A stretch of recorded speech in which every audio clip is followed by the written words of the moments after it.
She said, I didn't think it counted if I didn't enjoy it. When I found out she'd slept with her ex, I said, that makes sense, and dropped it. She thought I'd forgiven her. I packed her things while she was at work. She came home to her boxes in the hallway and a note, it counted. Hey viewers, before we move on to the video, please make sure to subscribe to the channel and hit the like button if you want to see more stories like this. Thanks. I bought the house 3 years ago. That's important to mention right up front. Not to brag, but because in situations like this, the deed matters more than the I love you. I own the 4 walls, the roof, and the front door. Sarah just had a key. We had been together for 3 years, living together for 2. On paper, we were, I'm a structural engineer, logical, steady. Maybe a little boring to some people because I like plans and spreadsheets. Sarah was the color in my life. She worked in marketing, loved spontaneity, and was always chasing the next vibe, the next trip, the next emotional high. I provided the stability. She provided the spark, or at least that's what I told myself to justify why I paid the mortgage. The utilities, and most of the grocery bills while she spent her paycheck on experiences. I didn't mind carrying the load. I loved her. I thought we were building a future where my stability would eventually balance out her chaos. I was an idiot. The crack in the foundation started with a name, Kyle. Kyle was her ex from college. The toxic one, the one who cheated on her, borrowed money, he never paid back, and generally treated her like an accessory. She told me horror stories about him on our 3rd date. She swore she blocked him on everything, but about 2 months ago, she told me he'd reached out to apologize and make amends as part of some therapy program he was doing. I just want to hear him out so I can close that chapter for good. She'd said, looking at me with those wide, trusting eyes. I didn't love it, but I didn't want to be the controlling boyfriend. Fine. I said, just keep it public and tell me when it's done. She came home that day, crying, telling me how pathetic he looked and how glad she was to have a real man like me. I believed her. I thought that was the end of it. It wasn't. It happened on a Tuesday. The most mundane night possible. We were sitting on the couch watching some generic action movie. Sarah was scrolling through Instagram, her head resting on my shoulder. She got up to go to the kitchen to grab a glass of wine and left her phone face up on the coffee table. I wasn't snooping. I have never snooped. But the screen lit up with a text and the font was large enough to read from 3 feet away. Kyle. My back is still killing me from that angle. Lol. Totally worth it. Though, round 2.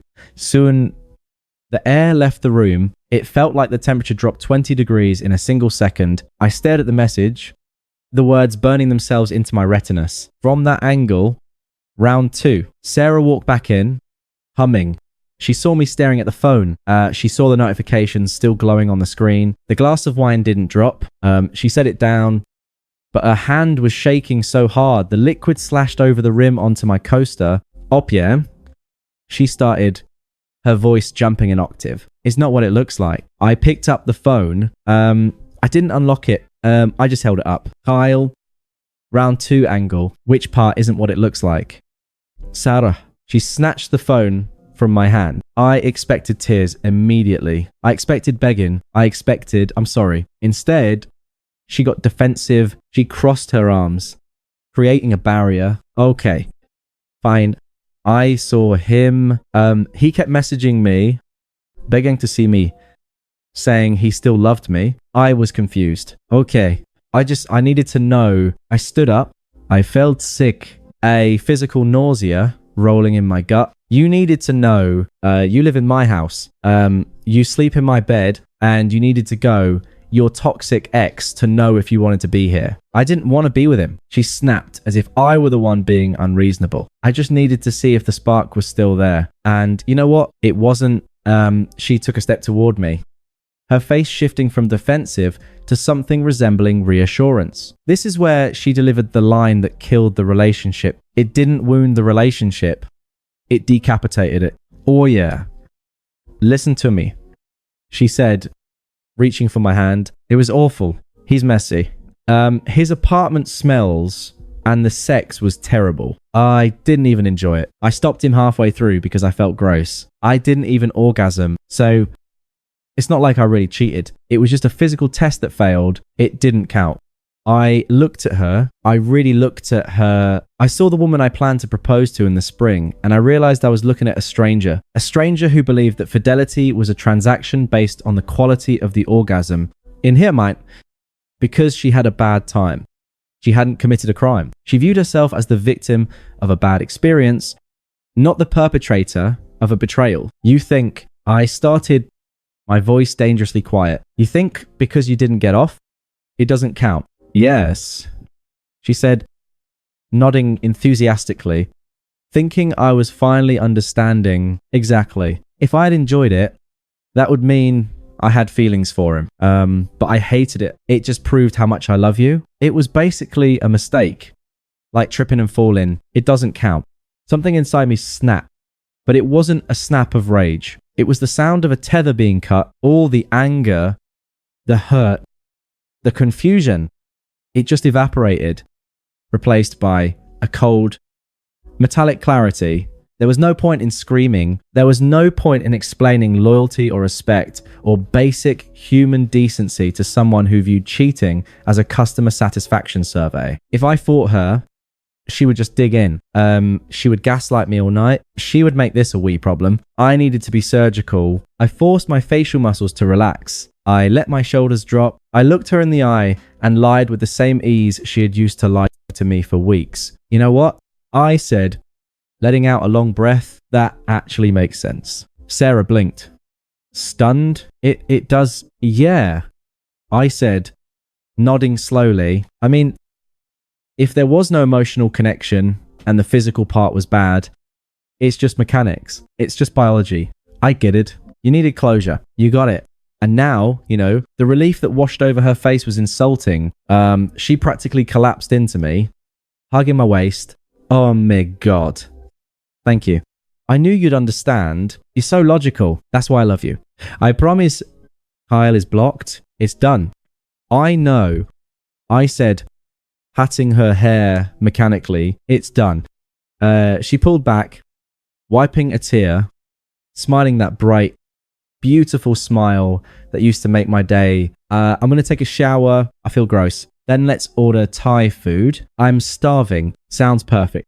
I said. She went upstairs, humming again. She thought she had won. She thought she had talked her way out of a murder charge because the gun jammed. I sat back down on the couch in the silence of my house. My house. I listened to the water running in the shower upstairs. I looked at the spot on the coaster where her wine had spilled. I didn't order the Thai food yet. Instead, I pulled out my phone and opened my calendar. I moved my meetings for tomorrow morning. Then I opened my banking app. She thought it didn't count. I stared at the ceiling, feeling absolutely nothing but focus.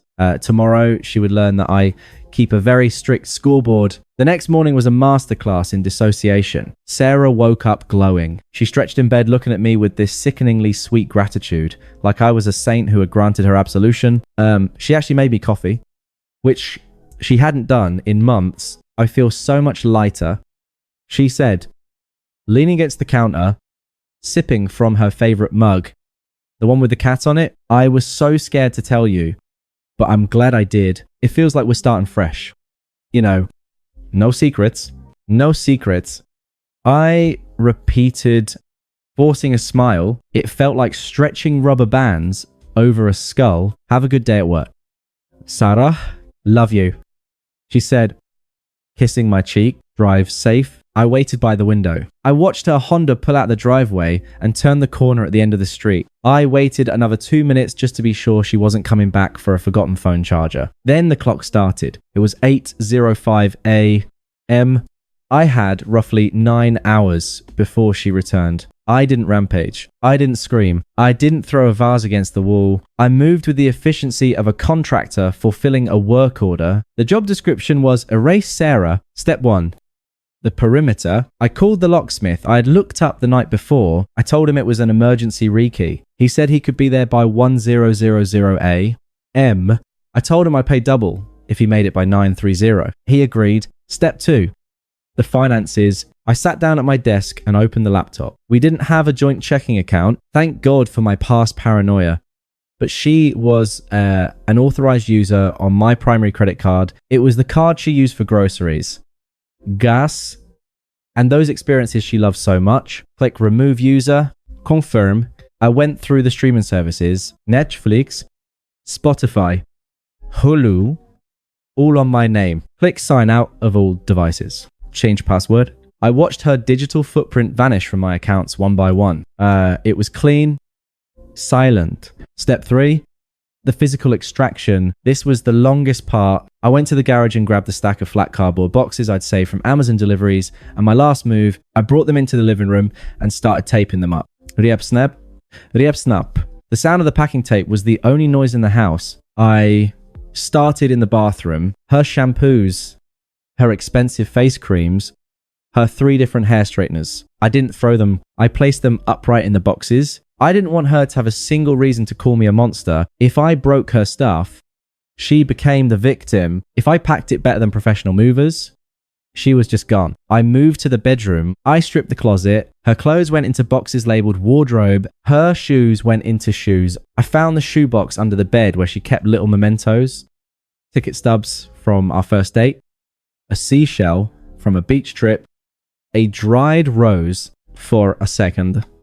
My hand hovered. A flash of memory hit me. The day we found that shell, we were happy, or I thought we were. Then I remembered the text, round 2. I tossed the box into the carton without looking inside again. By noon, the locksmith had come and gone. The deadbolt was fresh, the mechanism stiff and satisfying. The new key sat heavy and cold in my pocket. Her key, the one she had on her keychain right now, was essentially a piece of scrap metal. I moved to the living room. I took down the framed photos of us. This was the only petty thing I did. I bought the frames. They were nice mahogany frames. I opened the backs, took the photos of us smiling at weddings and parties, and slid them into a manila envelope. I put the envelope in her box. I put the empty frames back in my drawer. She could keep the memories. I was keeping the hardware.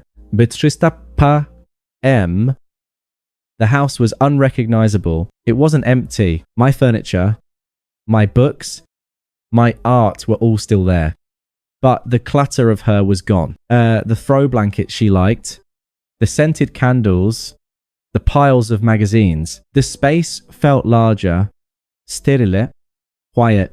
I staged the boxes. I didn't leave them in the rain. I wasn't cruel. I stacked them neatly on the covered front porch, a wall of cardboard blocking the view of the front window. I went back inside and grabbed an envelope. I took the spare key she kept in the kitchen drawer, the one I had just deactivated, and slid it inside. I grabbed a Sharpie and a yellow post-it note. I wrote 2 words. I didn't sign it. I didn't add a sad face or an angry face, just the verdict. It counted. I stuck the note to the envelope and taped the envelope to the top box right at eye level. I walked back inside and closed the heavy front door. I turned the new thumb turn lock. Click. I checked my watch. 4:37 M. She usually got home around 5:15. I went to the kitchen, poured myself a glass of water, and sat in the living room armchair that faced the front hallway. I didn't turn on the TV. I didn't turn on the lights as the sun began to dip lower, casting long shadows across the floor. I just sat in the silence of my reclaimed home, waiting for the inevitable noise. The silence broke at exactly 5:18 M. I heard the familiar hum of her engine in the driveway. Then the thud of a car door closing. Footsteps clicked up the concrete path. Then a pause. I could picture it perfectly. She was standing there, staring at the wall of cardboard on the porch. She was probably tilting her head, confused, wondering if a massive delivery had arrived for me. Then she would see her name on the side of a box. Then she would see the note. The silence outside stretched for a solid 30 seconds. It was the time it took for the brain to process a reality it refused to accept. Then the door hook knob jiggled. It was a casual turn at first, then a harder twist, then a frantic rattling, scratch, scratch. The sound of her key sliding into the lock. She tried to turn it. Nothing. She pulled it out, jammed it back in, and tried again. The new tumblers didn't budge up. Her voice was muffled through the heavy wood, tentative and high-pitched. Up the door stuck. I sat still in the armchair. The room was dim now, the only light coming from the street lamps filtering through the blinds. Bang, Bang, bang. Open the door. What is all this stuff? My phone sitting face up on the coffee table, lit up. Incoming call. Sarah Love. I watched it ring then, ring again, then go to voicemail. Incoming call. Sarah Love. I reached over and flipped the phone face down. Outside, the confusion was curdling into panic. I know you're in there. Your car is in the driveway. What is going on? Why are my clothes out here? She started pounding with both fists. It was a rhythmic, desperate drumming that vibrated through the floorboards. This isn't funny. I opened the goddamn door. I finally moved. I picked up my phone, opened the Smart Home app, and tapped the camera feed for the doorbell. The video popped up in crisp HD. She looked deranged. Her mascara was starting to smudge. Her hair was flying around in the wind, and she was kicking the bottom of the door. She looked nothing like the smug, relieved woman who had kissed me goodbye 8 hours ago. I pressed the talk button on the app. My voice projected out of the little speaker next to her head. Tiny but clear. Stop kicking the door. Sarah, you're going to scuff the paint. She jumped back, looking around wildly before focusing on the camera lens. Her face twisted into a snarl. Op, are you insane? Open this door right now. What is this? Is this a joke? No, joke. I said calmly into the phone mic. You said the cheating didn't count because you didn't enjoy it. That was your logic. Yes. And you said you understood. She screamed, gesturing at the camera. We talked about this. We moved past it. I said, just like you did.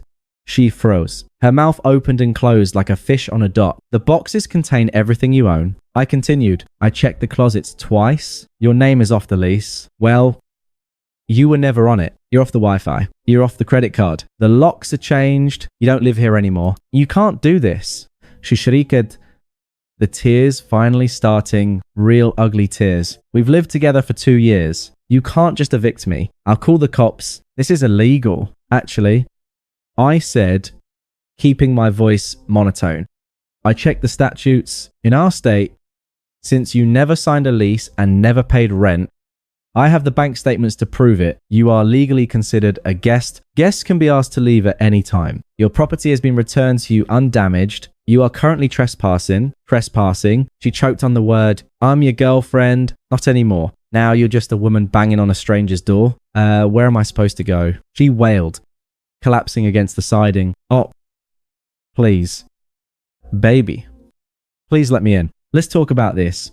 I can fix it. I'll do anything. Don't do this to me. Go to Kyle's. I said, maybe you'll enjoy it this time. I disconnected the feed. She pounded for another 20 minutes. She screamed obscenities. She called me a psychopath, a narcissist, a coward. She threw one of the smaller boxes at the door. It bounced harmlessly off the wood. Eventually, the noise stopped. I checked the camera again. She was sitting on the porch steps, crying into her phone. A few minutes later, a beat-up sedan pulled up. It wasn't Kyle. It was her friend Jessica. Jessica got out looking furious, storming up the path to help Sarah load the boxes into the trunk and back seat. Jessica glared at the camera and flipped the bird. I didn't care. Jessica had cheated on her husband last year. Of course, she was on Sarah's side. Birds of a feather. They drove off. The porch was empty. I exhaled a long, deep breath that felt like I was expelling toxic gas from my lungs. I ordered a pizza. I ate it in the living room. It was the best pizza I had ever tasted. The aftermath trickled in over the next few days. I got texts from mutual friends. Some were angry. How could you be so cold? She's devastated. I replied to those with a simple screenshot of Kyle's text. Round 2 soon. They stopped texting back. I got drunk voicemails from Sarah. First night, I hate you. You ruined my life. Second night, I miss you. Please. I'm at my parents' house and my mum is driving me crazy. Just call me. Third night.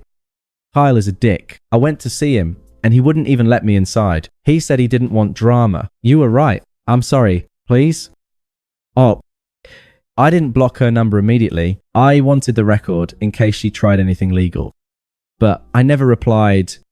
Not a single word. My silence was a wall she couldn't climb. I heard through the grapevine what happened with Kyle. It was exactly as I predicted. Sarah showed up at his place that first night expecting him to be her knight in shining armor. Since she had sacrificed her relationship for him, Kyle laughed. He told her he was seeing 2 other girls and didn't have room for her boxes. He shut the door in her face. So she ended up back in her childhood bedroom, 30 years old, single, and broke, explaining to her conservative parents why the nice engineer kicked her out. The karma wasn't a lightning bolt. It was a slow, suffocating fog of her own making, and I wasn't there to clear it for her. 6 months passed. They say the best revenge is living well, but I found that the best revenge was actually just peace. My bank account recovered. My blood pressure dropped. I started sleeping through the night without waking up, wondering why the person next to me felt distant. I didn't date. I didn't want to. I spent the summer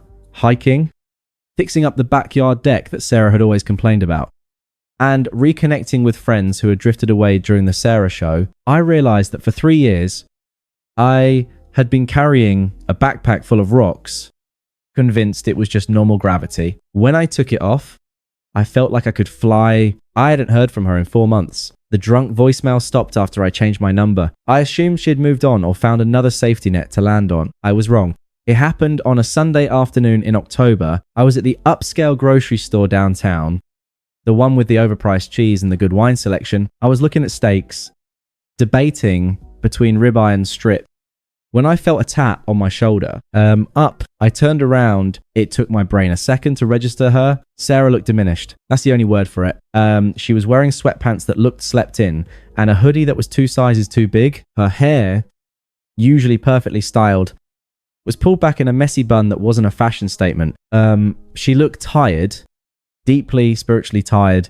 In her basket, she had a frozen pizza, a bottle of cheap wine, and a box of tissues. In my basket, I had steaks, asparagus, and a bottle of Cabernet. The visual contrast was brutal. Sarah, I said, my voice was even no spike of adrenaline, no anger, just acknowledgement. I didn't know you shopped here. She stammered, tucking a loose strand of hair behind her ear. She was scanning my face, looking for something. Anger, love, regret. I said, I turned back to the steaks. You look good. She said softly, you look happy. I am. She moved closer, invading my personal space just enough to be uncomfortable. I miss you. You know, every day. I didn't answer. I picked up a package of ribeyes and checked the price. Can we please talk? She asked. Her voice cracking, just for 5 minutes. I feel like we left things so unfinished. You just cut me off. Op. It was so cruel. I finally turned to face her fully. Cruel. I packed your boxes with bubble wrap. Sarah, I returned your property. I followed the law. You threw me away. She hissed, a flash of the old anger rising up before she tamped it down. Over one mistake. One stupid mistake that I told you about because I trusted you. Doesn't that count for anything? Doesn't the fact that I was honest count? You weren't honest. I corrected her. Mildew. You were caught. There's a difference, but I didn't leave you. She pleaded.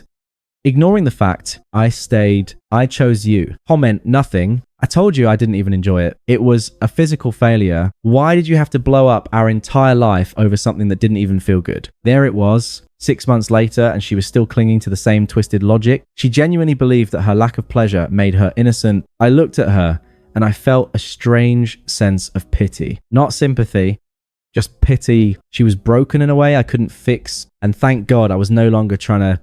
Sarah, I said, checking my watch, I have to get going. The game starts in an hour, 3 years. Op. She cried out, causing a woman in the produce section to look over. We were together for 3 years. We talked about marriage. We had a life. Does none of that matter to you? How can you just stand there and act like I'm a stranger? Did our relationship mean nothing? I looked her dead in the eyes. I channeled every ounce of the cold surgical detachment I had summoned the day I packed her boxes. Honestly, I said, tilting my head as if thinking it over. Looking back at it now, I was stressed all the time. I was paying for everything. I was emotionally drained. I didn't enjoy the relationship. She stared at me, tears welling up. What are you saying? I'm saying I didn't enjoy it. I said calmly, I didn't enjoy the relationship. It was actually pretty terrible for me. She recoiled as if I'd slapped her. So, what does that mean? I smiled. It was a small, polite smile, the kind you give a cashier. Well, using your logic, since I didn't enjoy it, it didn't count. Her mouth fell open. She stood there frozen.